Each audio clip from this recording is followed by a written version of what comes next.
Hello agus fáilte go CBBC ALBA, sé de Mars de hawn agus sé seaachhain Shakespeare a hawn, agus leis go réad nach chuir sé fáilt ag an nuna hain, Meister Uilleam Shakespeare. Hello! Tá sé Shakespeare nach éise grain bacha mit a dhéon hain.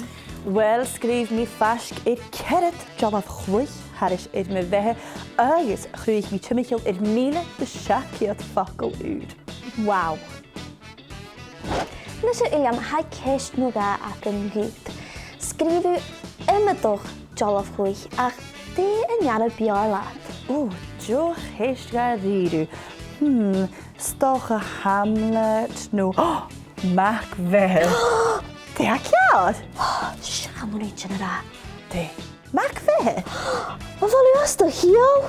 Wel is as de hiel. Ha clesich yn gen fiach.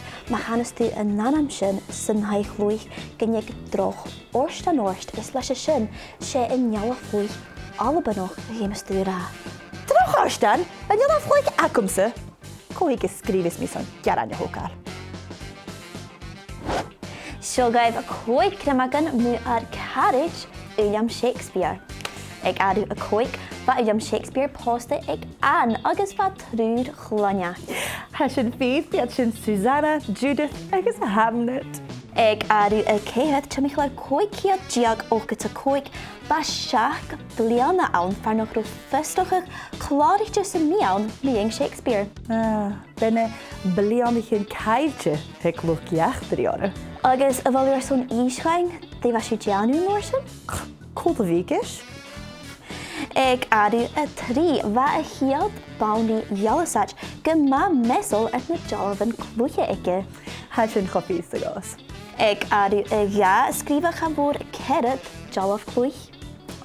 Gys mis sin gwytse. Agus mi iadach eg adw hyn y farwch adw fi ysgrifach y jolaf yn clwyche fa cwdioch na chlesiche. Nysio, nach torri iain pys a fargan y jolaf yn clwyche agi. Kjerst. Ha sio a Macbeth.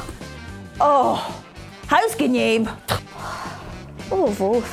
Fa glar am gyrwyd ag yn donad o lo hachart.